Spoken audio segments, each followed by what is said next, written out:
दोस्तों छठवें का वाला प्रश्न है, इसमें समीकरण दिया गया है।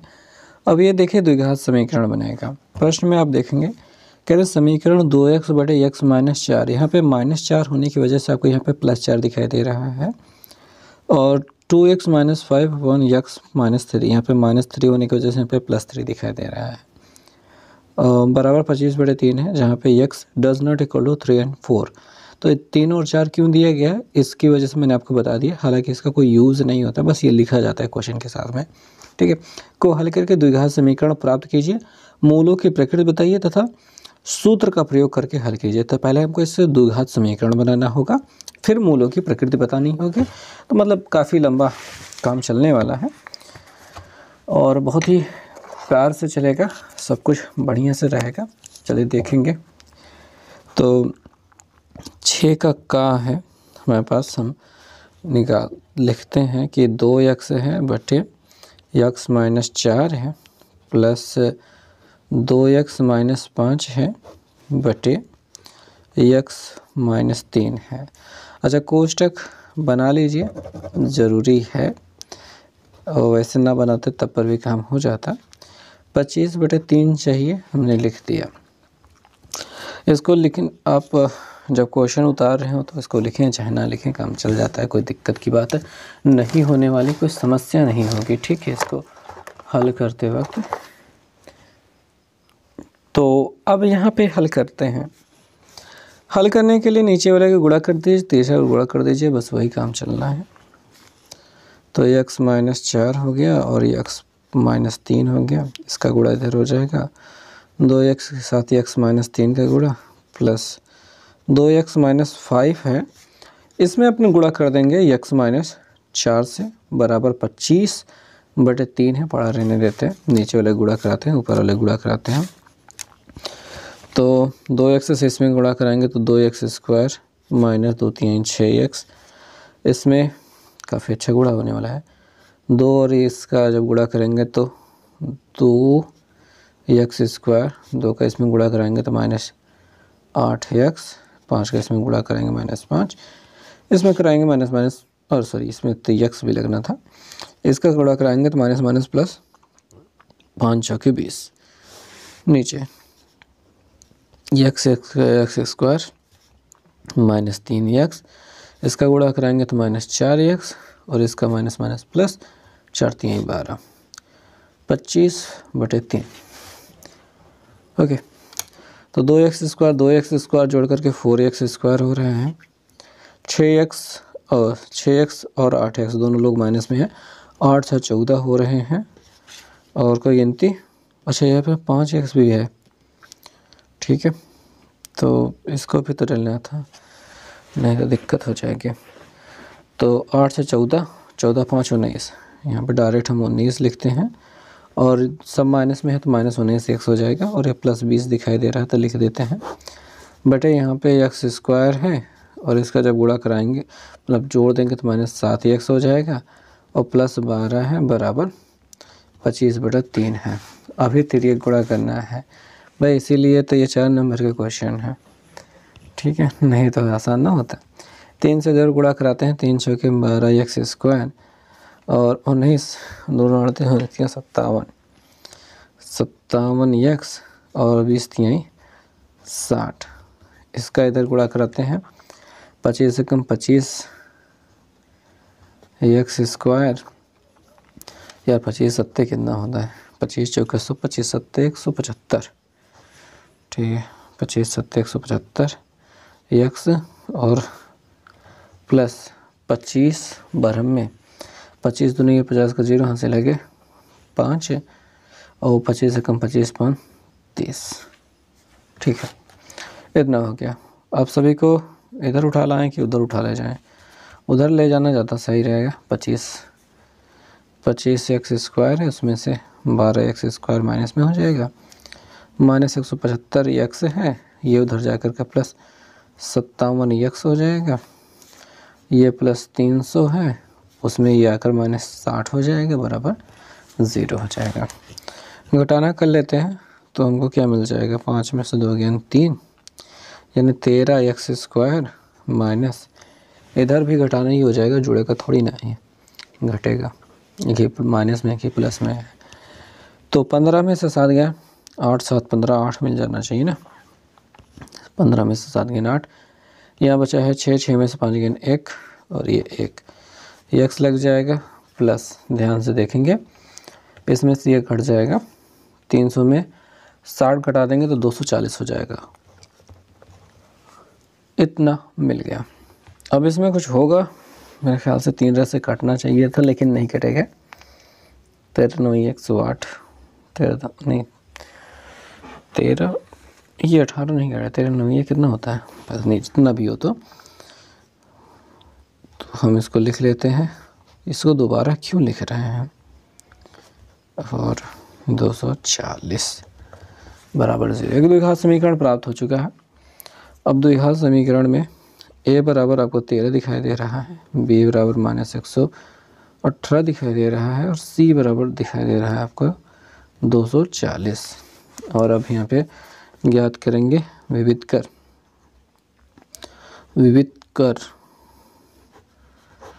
d के वैल्यू जो होती है b² - 4ac, यही डिसाइड करेगी कि हमारा मूल कैसा होगा। तो b की वैल्यू हो जाएगी -118 उतना स्क्वायर -4a, यहाँ पे c हो गया। वर्ग करना होगा यार 118 का, चलो कर लेते हैं 118 का वर्ग। कैसे करेंगे, 118 गुणते 118 ऐसे करेंगे। 8 8 64, 6 8 एकम 8 6 14, 80 लगे 1, 8 एकम 8 1 9, 1 से गुणा करेंगे 8 1 1, फिर 1 से गुणा करेंगे तो 8 1 1 आ जाएगा। यहाँ पे 4 8 4 12 2 यहाँ से लगे 1 और 8 1 9 9 9 18 1 19 यहाँ से लगे 1, इसमें जुड़ जाएगा ये 3 हो जाएगा, ये 1, 13 924, 13 924 वो भी प्लस में रहेगा। इसका गुणा कराएंगे 13 26 39 13 का 52 52 और ये 24, साथ में एक 0 है वो अपन 0 बाद में बढ़ा देंगे, 24 से गुणा करते हैं तो 4 2 नहीं 8, 4 5 20, 2 2 नहीं 4 और 2 5 10, तो ये 8 हो जाएगा, ये 4 हो जाएगा, 2 हो जाएगा, 1 हो जाएगा, कि 0 बढ़ा देंगे ऐसे लास्ट में। 12,480 माइनस 12,480 घटाते हैं तो 4 में से कुछ नहीं गया, 4 12, 12 में से 8 गेन हाथ लेंगे ना, 12 में से 8 गेन 4 और यहाँ पे बचेगा 8, 8 में से 4 गेन 4, 3 में से 2 गया 1, खत्म। 1444 क्यों मिल गया है, कुछ ज़्यादा ही खतरनाक नहीं मिल रहा है। खैर जो भी मिल रहा है इसको देखते हुए यही समझ में आ रहा है कि अतः मूल वास्तविक होंगे, तो जो मूल होंगे मूल वास्तविक, ठीक, अपरिमेय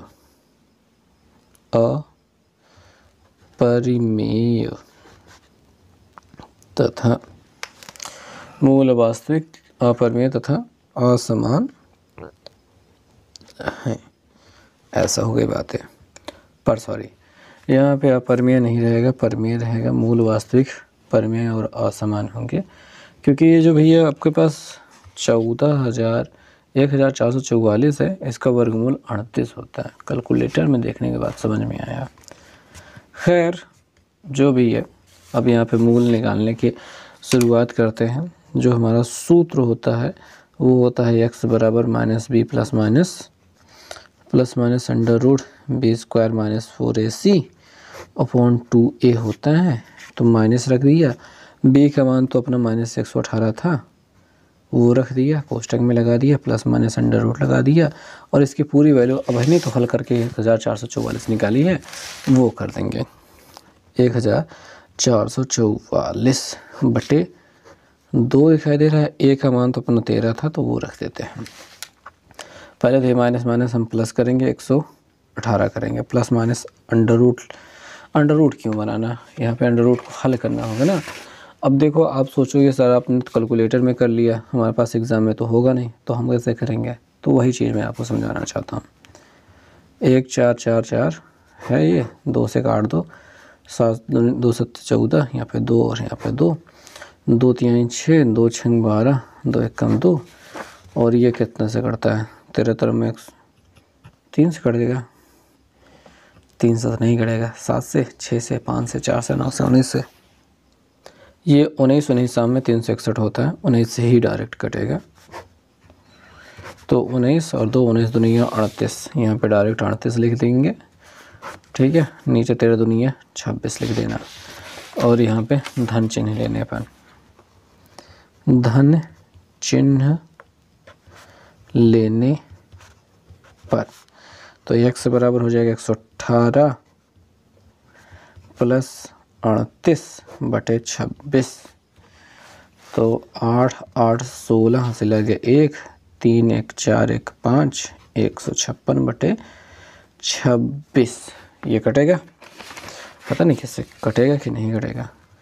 156/26 है, 2 से कट जाएगा 13 मिल जाएगा, 2 से कट जाएगा 2 7 14, 2 8 16, 13 2 26, 39 13 54, 13 50, 13 6 78, सही है। काट दिया 13 मिल गया, काट दिया 78 मिल गया, 13 6 78 कर दिया, यक्स की वैल्यू 6 मिल गई, ये हो गया। ऋण चिन्ह लेने पर, ऋण चिन्ह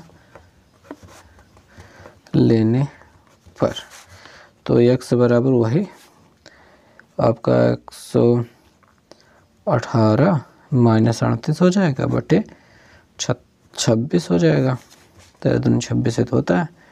8 में से 8 गेंद 0, हासिल ले लो भैया, 11 में से 3 गेंद 8/26 कट जाएगा, यहाँ पे 13 मिल जाएगा, यहाँ पे 40 मिल जाएगा, तो 40/13 एक आंसर मिल जाएगा। 2 आंसर मिलेंगे, x बराबर 6 और x बराबर 40/13।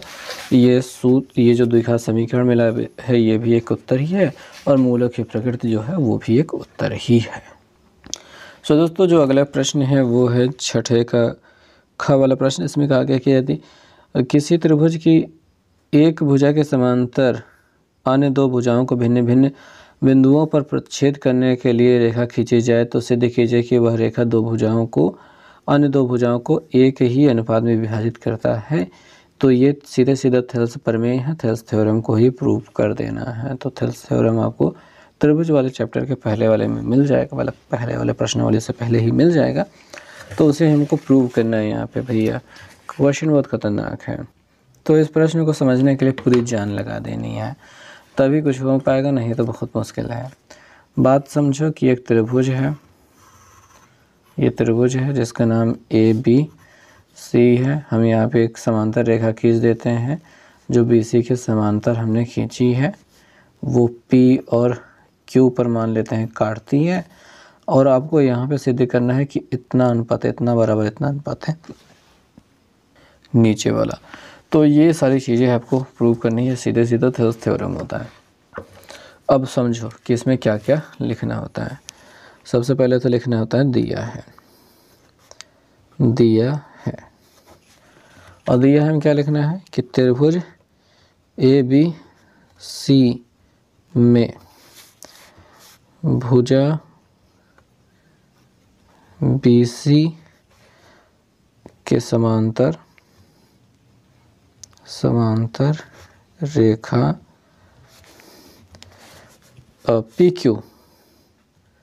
PQ खींची गई, जो AB तथा AC को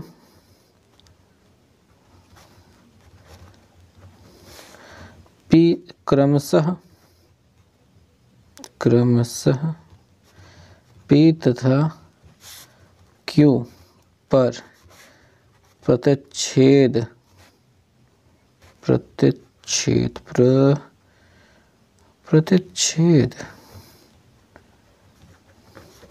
करती है। ओके, सिद्ध करना है, सिद्ध करना है।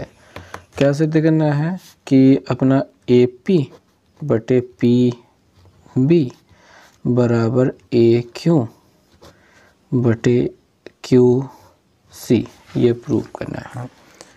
अब इसमें आपको पता है कि रचना करनी होती है, यहाँ से एक लंब डालना होता है इस पे, और यहाँ से एक लंब डालना होता है सामने वाली भुजा पे, फिर इसको मिला देना होता है। ठीक, अच्छा इसका नाम पहले रख देते हैं P से, ये वाला P बिंदु है, P से इसको मान लेते हैं E हो गया, यहाँ पे F हो गया। तो इसमें रचना करनी पड़ती है, रचना। ठीक है, PC BQ को मिलाया, PC तथा BQ को मिलाया, अरे इसको नीले से लिखना था, तथा AE लंब जो PE लंब AC तथा QF लंब AB खींचा, ऐसा करना होता है। ठीक है, और उसके बाद, और अब हमें थोड़ा सा अनुपात निकालना होता है। त्रिभुज APQ का क्षेत्रफल बटे त्रिभुज BPQ का क्षेत्रफल, ऐसा कुछ करके हमको अनुपात निकालना पड़ता है। क्यों निकालना पड़ता है? ताकि हम प्रूव कर सकें। ठीक है, तो त्रिभुज APQ का क्षेत्रफल, एरिया, यहाँ पे उपपत्ति लिखना होता है, उपपत्ति हो गया एरिया ट्रायंगल APQ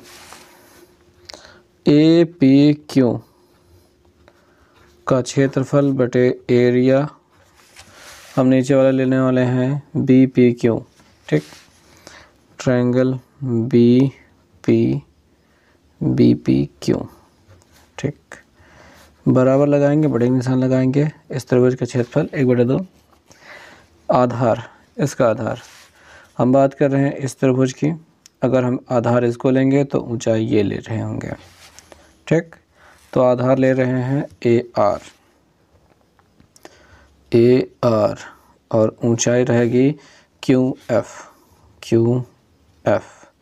ठीक है, नीचे आएंगे 1/2, इस त्रिभुज का नाम बात कर लेते हैं इस त्रिभुज की। ठीक है, तो यहाँ पे इसका जो आधार होगा ये रहेगा RB, नहीं सॉरी PB, ये P है, PB।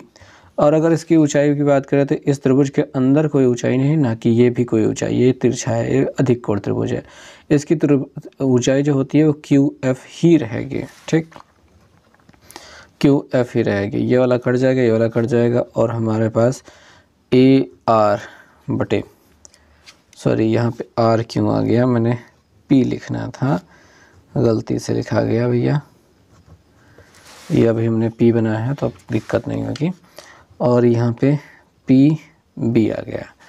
ओके, ठीक है, समीकरण नंबर 1 हो गया। और इसी प्रकार से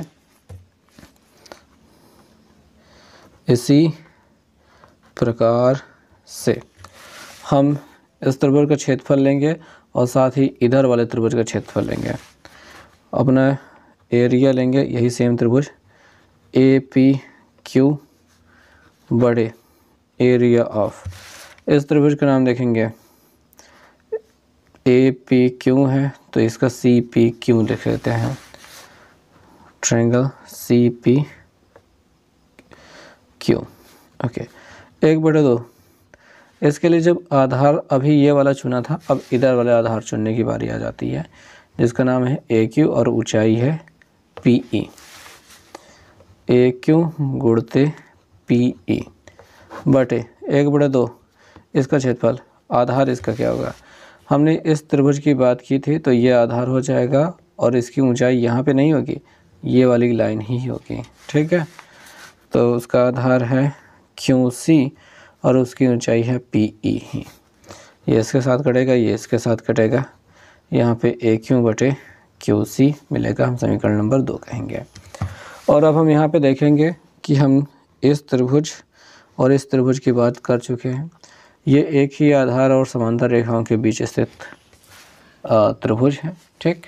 तो यहाँ पे लिखेंगे चूँकि त्रिभुज BPQ और CPQ, त्रिभुज BPQ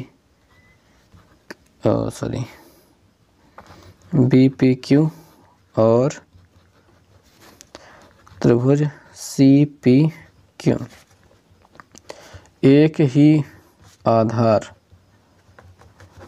उस आधार का नाम क्या रख देते हैं, PQ, तथा एक ही समांतर रेखाओं, अब वो कौन है, PQ समांतर BC, PQ समांतर BC के मध्य स्थित थे, इसलिए इन दोनों का क्षेत्रफल बराबर होगा। यानी एरिया ऑफ ट्रायंगल BPQ बराबर हो गया एरिया ऑफ ट्रायंगल CPQ के, ठीक है। इसे समीकरण नंबर 3 कहा जाता है। तो भैया पहले वाले समीकरण से ये दोनों, पहले दोनों समीकरण में ये दोनों कॉमन दिखाई दे रहे हैं, तीसरे वाले समीकरण में ये नीचे वाले पार्ट भी कॉमन हो जाते हैं, ठीक। और इस प्रकार से हम बस इसमें लास्ट में केवल एक स्टेटमेंट, मतलब एक अक्षर लिख देते हैं, वो काम हो जाता है कि समीकरण 1, 2 व 3 से हमको जो चाहिए था कि ये भाई साहब इन दोनों में ऊपर वाला बराबर था, नीचे वाला बराबर नहीं था, तो हमने जुगाड़ लगा करके नीचे वाले को भी बराबर कह दिया। तब जब नीचे वाला भी बराबर है तो उसके बराबर जो दिए गए हैं वो आपस में जाहिर सी बातें बराबर होंगे ही। इस वजह से हमको खाली यहाँ पे मिल जाता है AP/PB बराबर ये अपना AQ/QC। तो ये हमको प्रूव करना था और ये प्रूव हो चुका है।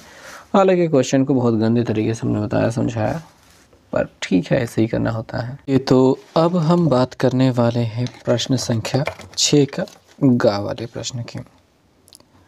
इस प्रश्न में बहुत ही प्यारा सा एक धात्विक गोला दिया गया है जिसकी आंतरिक और बाहरी व्यास होने का ये मतलब है कि ये खोखला है। मैं एक बनाना चाहूँगा, शायद बन जाए। ये हो क्या, एक अंदर से खोखला बनाना चाहेंगे, मे बी पॉसिबल, थोड़ा गंदा सा बना है, मतलब ठीक ठाक आप मान सकते हैं इसको। तो नहीं, इसे नहीं मान सकते, छोड़ो यार, चित्र में क्या रखा, नहीं बन रहा है। आपसे भी ना बने तो ना बनाए, ज़रूरी नहीं है। बस आपको ये लिख लेना है कि धात्विक गोले का आंतरिक व्यास और बाहरी व्यास क्या है। तो धात्विक गोले का हम लिखेंगे आंतरिक व्यास, ये कितना है, आंतरिक वाला 4 सेंटीमीटर है, बाहरी व्यास ये है 8 सेंटीमीटर। और अब हमें यहाँ पे बात कर लेनी चाहिए अपने आंतरिक त्रिज्या की।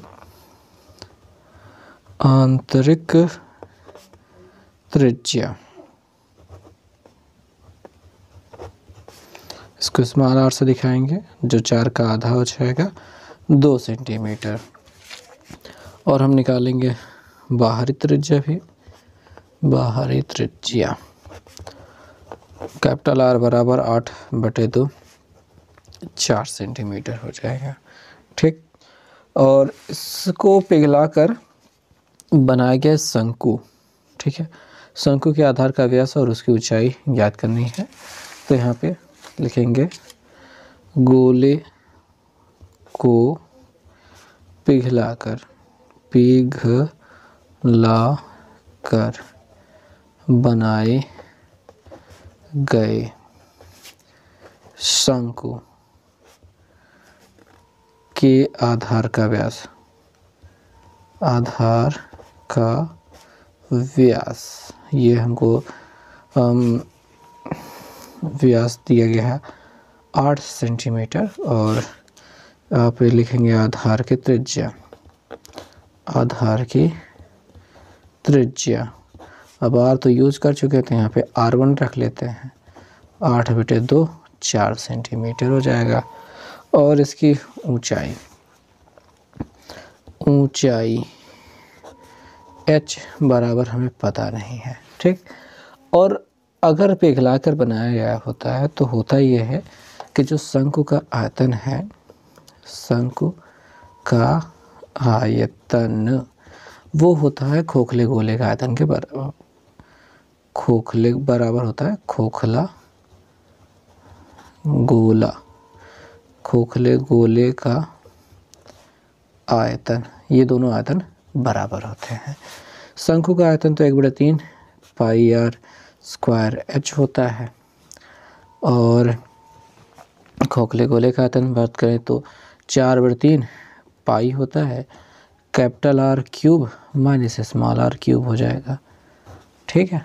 4/3 पाई r क्यूब होता है तो capital R cube minus small r cube हो जाएगा, सीधे सीधे फार्मूला बन जाएगा। और हम यहाँ पे 1/3 रखेंगे, पाई को कुछ नहीं रखेंगे, पाई ही रहने देंगे।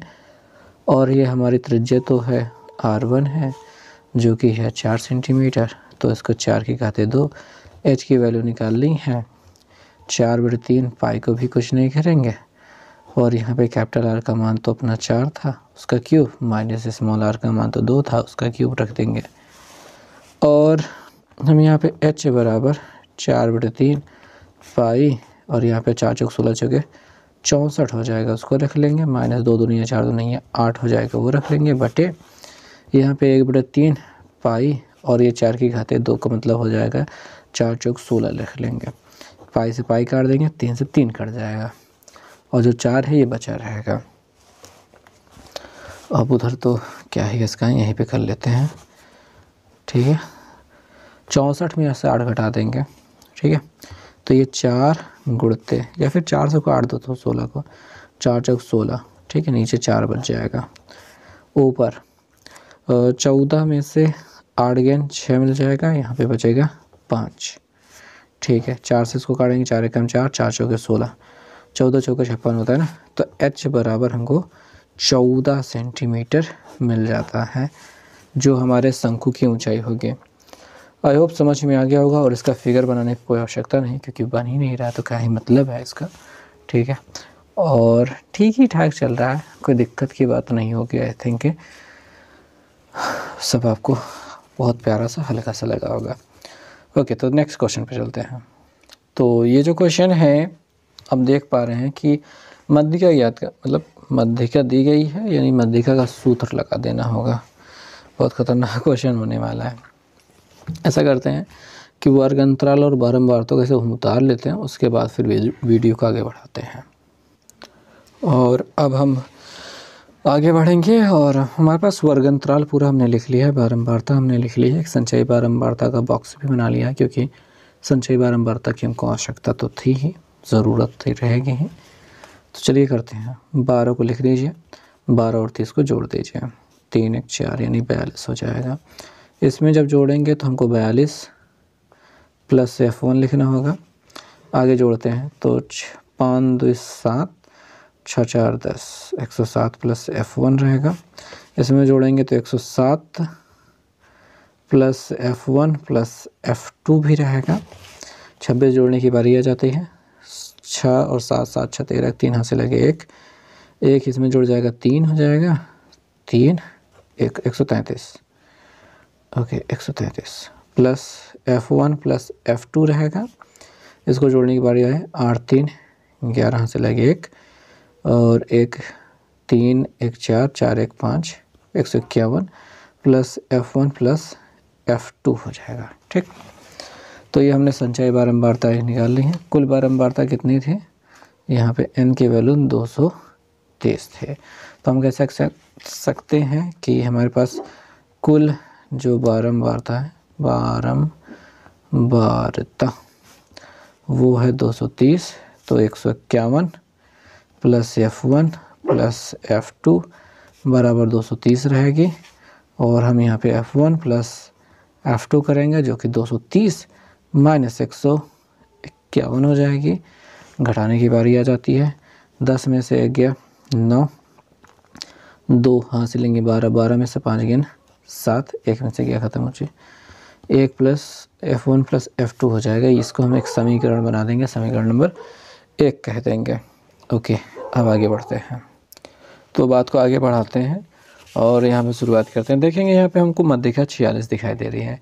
इस मध्यिका को 46 देखते हुए हम देखेंगे कि मध्यिका 46 कहाँ पे 40 और 50 के बीच में होगी।